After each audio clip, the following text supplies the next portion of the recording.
TikTok, YouTube, Twitch, jeux en ligne, plateformes digitales, nos enfants et nos ados passent de plus en plus de temps sur Internet. Un univers social virtuel où circule le meilleur comme le pire. Depuis le Covid, les signalements de violences sexuelles en ligne contre les enfants sont de plus en plus nombreux. Malgré tout, la plupart des violences restent subies en silence, avec parfois l'impression que ce qui se passe en ligne n'est pas vraiment réel et que ça n'est donc pas si grave.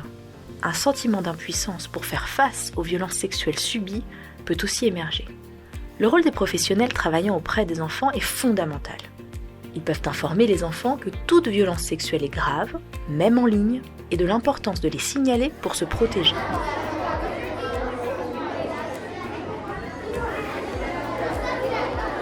Dans ce podcast, Expat France donne la parole à des professionnels de la lutte contre les violences sexuelles en ligne pour mieux comprendre de quoi ils retournent et comment mieux accompagner les enfants, aussi bien à l'école qu'en dehors du cadre scolaire. Samuel Comblé, directeur des opérations pour l'association e-enfance, nous parle de ces pratiques. Les adolescents aujourd'hui, ils utilisent Snapchat, Instagram, TikTok pour échanger, pour diffuser des photos, des vidéos d'eux dénudés, parfois avec les risques de danger qui sont liés. Ça peut être le revenge porn, le chantage à la webcam, la prostitution parfois, qui est un sujet qui monte de plus en plus, avec des jeunes qui pensent que quand ils sont dans leur cadre familial, dans leur chambre, ils se sentent protégés parce qu'il n'y a pas de contact direct avec le client et ils imaginent que du coup la violence n'est pas la même.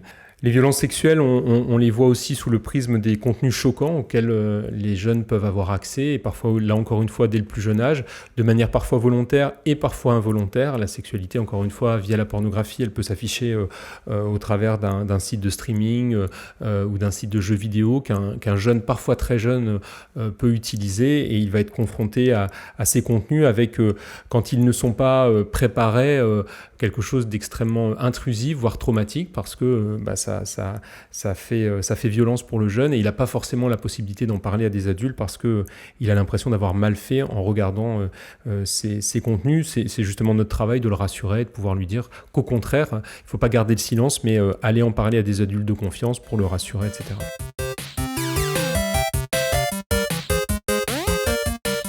Donc ça suppose pour les professionnels une vigilance de tous les instants, dès le plus jeune âge. Nous, on s'en rend compte, il faut être présent avant que les problématiques commencent à arriver parce que le fait d'en avoir parlé va favoriser la parole de l'enfant. Si on ne dit rien, l'enfant va penser qu'il a fait une bêtise en regardant des images pornographiques, même s'il n'a pas souhaité les regarder.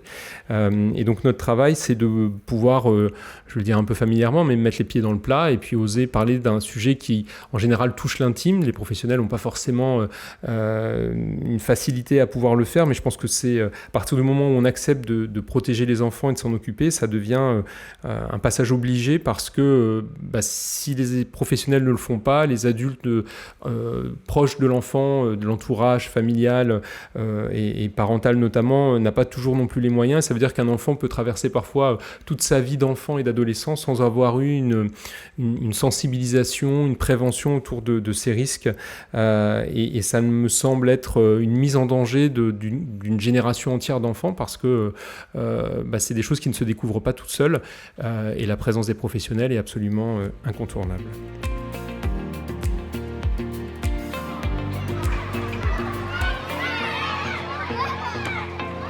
Je m'appelle Stella, je travaille au sein de l'association e-enfance depuis 1 an.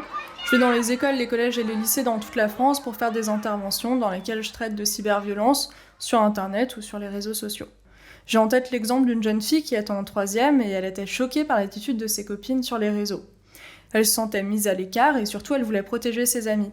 Elle avait parlé à ses professeurs de ses craintes, l'établissement avait donc fait appel à nous pour intervenir sur l'hypersexualisation. L'hypersexualisation sur les réseaux, c'est le fait de considérer un enfant comme un objet sexuel. Ça peut être le fait d'un adulte qui a des penchants pédophiles ou d'un enfant qui, parfois sans s'en rendre compte, adopte des codes vestimentaires ou des comportements qui appartiennent aux adultes. Ça peut concerner les filles, mais aussi les garçons. Les raisons, c'est souvent par mimétisme, pression sociale ou encore par manque de confiance en soi ou par envie d'exister uniquement par le regard des autres. Tout reste sur Internet. Et avec la viralité, une photo peut être partagée, voire volée ou se retrouver sur un site pornographique sans même que la victime soit au courant. Elle peut aussi attirer des prédateurs sexuels sans le vouloir. Les dangers sont donc nombreux et les jeunes n'en ont pas forcément conscience. Quand j'aborde ces sujets en classe, il y a souvent un grand silence. Je sens que les élèves sont très attentifs.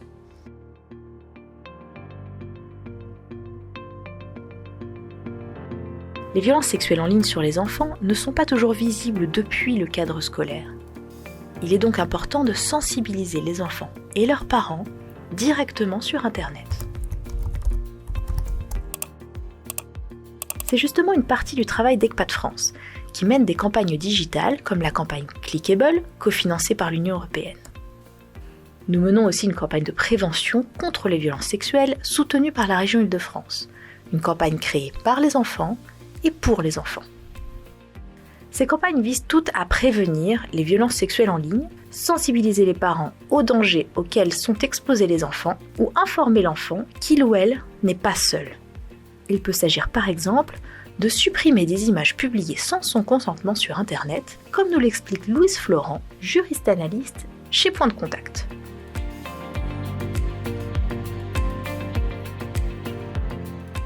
En fait, les violences sexuelles en ligne contre les enfants peuvent prendre différentes formes. Je ne vais pas toutes les lister, mais il peut s'agir par exemple de l'exposition d'un enfant à de la pornographie en ligne. Il peut s'agir aussi d'images dénudées, qu'on appelle nudes, qui ont été prises ou envoyées par le jeune lui-même parce qu'il se sentait en confiance. Ça s'appelle du sexting. Ces contenus peuvent se retrouver sur Internet, par exemple pour humilier l'enfant suite à une rupture amoureuse. C'est le revenge porn. D'autres fois, les jeunes subissent du chantage. On les menace de publier ces contenus sur Internet s'ils ne versent pas une somme d'argent ou s'ils n'envoient pas d'autres photos. On appelle ça de la sextorsion.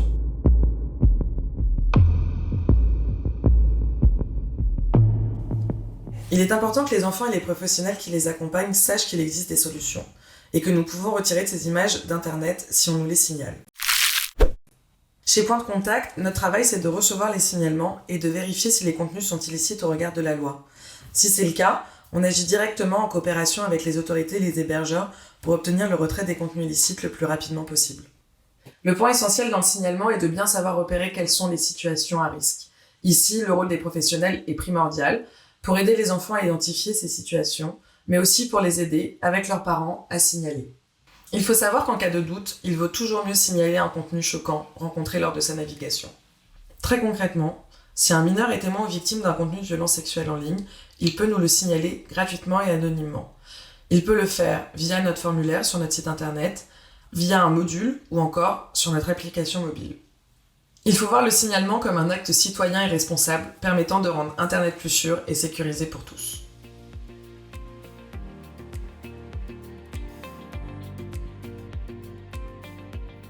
Ces contenus illégaux dont on vient de nous parler sont le produit de situations violentes dans lesquelles un enfant est impliqué malgré lui. Même lorsque les violences sexuelles ont lieu en ligne, l'impact sur les enfants est bien réel, comme nous l'indique Camille Péninon, psychologue clinicienne et psychothérapeute, spécialisée en justice et psychotraumatisme. L'enfance est une période fondamentale dans le développement. Elle est déterminante dans le rapport à soi, au corps, aux autres, mais aussi au monde. C'est un moment où l'enfant va construire son identité, trouver ses repères.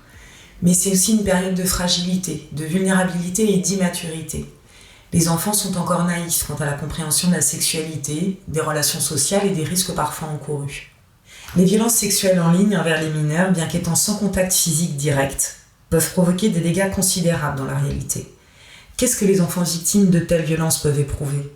Ils peuvent ressentir une perte de l'estime de soi, de la honte, de la culpabilité ou encore un sentiment d'impuissance.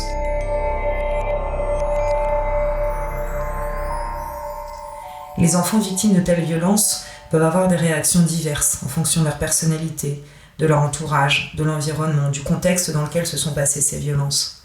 Ils peuvent s'isoler, se mettre en danger, devenir agressifs. Ils peuvent présenter des troubles du comportement ou encore un état dépressif avec des idées suicidaires. En tant que professionnel, être dépositaire de telles violences est délicat. Il est nécessaire d'apporter une écoute active et bienveillante à l'enfant. En pratique, qu'est-ce que ça veut dire ? Ça veut dire créer un lien de confiance, écarter tout préjugé sur la situation et respecter le rythme de l'enfant pour lui redonner la maîtrise. Se sentir cru, entendu et reconnu dans son statut de victime est nécessaire pour se reconstruire. Il faut éviter de banaliser ou de minimiser les faits ou encore de porter un jugement moralisateur. ce qui constituera des facteurs aggravants pour l'enfant. Il est important d'accompagner les enfants victimes de telles violences vers un signalement afin de gérer au mieux cette situation complexe. Ils peuvent d'ailleurs bénéficier directement de l'écoute d'un professionnel sur des services d'aide comme le 3018.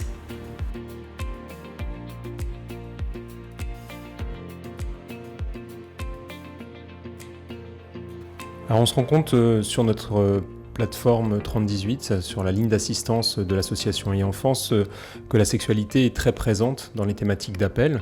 On voit que les jeunes nous appellent pour parler de leurs difficultés, de revenge porn, de chantage à la webcam. On se rend compte que c'est souvent un des rares endroits où ils vont pouvoir aborder la sexualité parce que l'en parler avec les parents, c'est pas forcément évident, et puis parce que quand on est sur Internet, on se dénude parfois, on se met en difficulté, et c'est vrai que sur le 3018, c'est l'occasion de pouvoir parler sans risque d'être jugé. Les violences sexuelles en ligne sur les enfants sont malheureusement omniprésentes. Si vous êtes témoin d'une telle situation, aussi bien à l'école qu'en dehors du cadre scolaire, vous pouvez accompagner les enfants et les parents dans l'acte de signalement, que ce soit à point de contact ou au 3018. Les violences sexuelles en ligne concernent aussi les enfants à l'étranger.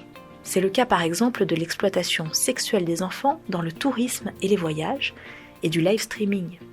C'est pour cela qu'ECPAD France agit pour lutter contre ces violences et protéger les enfants aussi au-delà des frontières.